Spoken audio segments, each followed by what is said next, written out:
भारत एक बहुत ही धार्मिक और आध्यात्मिक देश है। यहाँ लोग देवी देवताओं से जुड़ी चीज़ों पर विश्वास करते हैं, तो यहाँ पर भूत प्रेत वाली शक्तियों पर भी लोग काफ़ी विश्वास करते हैं। दोस्तों, यूँ तो भारत में बहुत सारी डरावनी जगह हैं, लेकिन अगर कोई ऐसी जगह है जिसे सबसे ज़्यादा डरावना कहा जा सकता है, तो वो है भानगढ़ का किला, जिसे एशिया का मोस्ट हॉन्टेड प्लेस माना जाता है। राजस्थान के जयपुर से 80 किलोमीटर दूर अलवर डिस्ट्रिक्ट में सिचुएटेड है भानगढ़ का किला। तो इसकी खौफनाक और भूता कहानियों को सुनकर हम भी जा पहुंचे भानगढ़।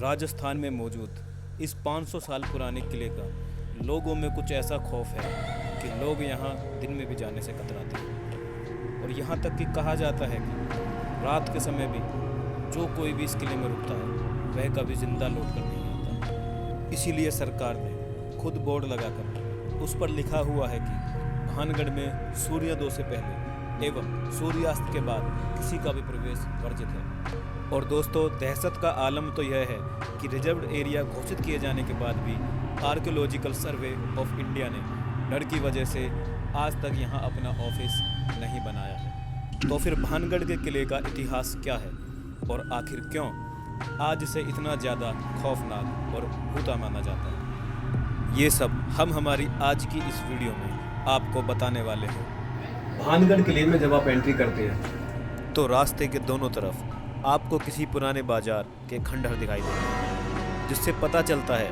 कि किसी समय में यहाँ कितनी एडवांस्ड सिविलाइजेशन रही होगी और ऐसी क्या आपदा यहाँ पर आई होगी कि जिसकी वजह से लोगों को यह फोर्ट छोड़कर जाना पड़ा। इसे जानने के लिए चलते हैं साल 1573 में, जब आमेर के राजा भगवंत दास ने अपने छोटे बेटे माधो सिंह के लिए इस किले का निर्माण कराया। और उस समय यह किला पूरी तरह खुशहाल हुआ करता था और इस किले के अंदर वह चारों तरफ एक घनी आबादी रहा करती थी। लेकिन फिर अचानक एक ऐसी अनहोनी हुई जिससे इस किले की खुशियाँ हमेशा के लिए खत्म हो गई और एक समय खुशहाल नजर आने वाला ये किला एक भूतहा जगह में तब्दील हो गया। और धीरे धीरे यहाँ की जनता डर और खौफ की वजह से इस किले को छोड़कर चली गई। कहते हैं एक श्राप की वजह से इसका ये हाल हो गया। वैसे तो भानगढ़ को लेकर कई तरह की कहानियाँ प्रचलित हैं, लेकिन सबसे ज़्यादा चर्चा राजकुमारी रत्नावती और एक श्राप वाली कहानी की होती है। कहा जाता है कि यहाँ एक राजकुमारी थी जिनका नाम रत्नावती था। राजकुमारी रत्नावती अपनी खूबसूरती की वजह से काफ़ी मशहूर थी। उस समय राजकुमारी की खूबसूरती की चर्चा पूरे राज्य में थी।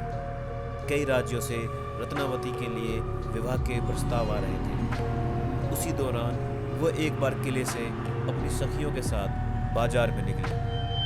बाजार में वह एक इत्र की दुकान पर पहुंची और इत्र को हाथ में लेकर उसकी खुशबू सूंघ रही थी। उसी समय उस दुकान से कुछ दूरी पर सिंघिया सेवड़ा नाम का एक व्यक्ति खड़ा होकर राजकुमारी को निहार रहा था।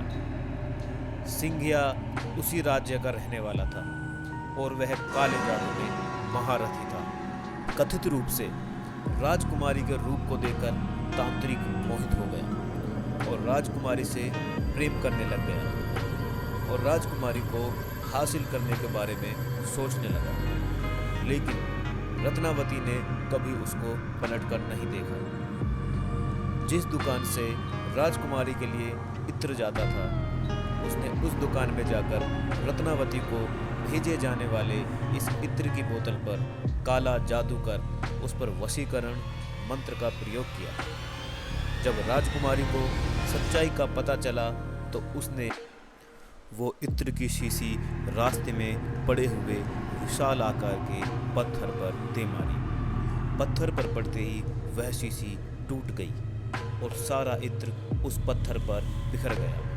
और दोस्तों, इस तरह से उस इत्र पर करा गया काला जादू उस पत्थर में आ गया। उसके बाद वो पत्थर खुद ब खुद लुढ़कते हुए सिंघिया सेवड़ा की तरफ बढ़ने लगा दरअसल सिंघिया ने उस इत्र पर ऐसा जादू किया था कि जो भी उस इत्र को लगता वो खुद ही तांत्रिक सिंघिया की तरफ खिंचा चला आता। क्योंकि वह इत्र पत्थर पर लग गया था, इसलिए वह पत्थर भी सिंघिया की तरफ आने लगा और उस पत्थर ने लुढ़कते हुए सिंघिया को कुचल डाला।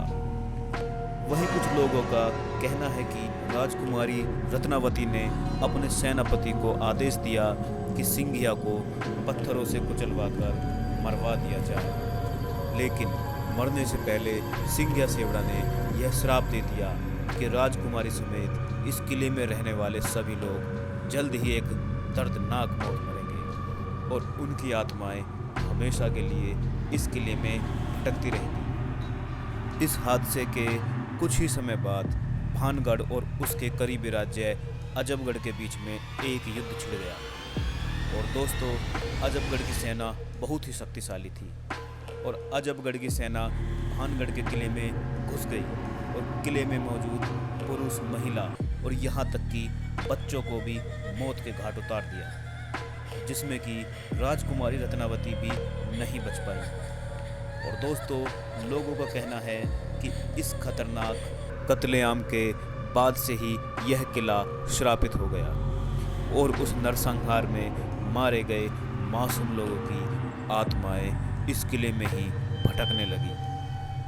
कहते हैं यहाँ रात में भूत प्रेतों की आवाज़, चूड़ियाँ तोड़ने की आवाज़ और किसी के चिल्लाने की आवाज़ आती रहती है, जिससे यहाँ पर अगर कोई रात में जाता है तो वो लौट कर नहीं आता, ऐसा लोग कहते हैं। वैसे वजह चाहे जो भी रही हो, लेकिन इस किले को हॉन्टेड बनाने में किले के बाहर लगे बोर्ड और आर्कियोलॉजिकल टीम का भी बहुत बड़ा हाथ है। और हमें लगता है कि आपको भी एक बार भानगढ़ किला देखने जरूर आना चाहिए। वैसे आपको क्या लगता है कि यह किला हॉन्टेड है या नहीं, और क्या आप भूत प्रेत आदि में विश्वास रखते हैं? हमें कमेंट करके ज़रूर बताइए।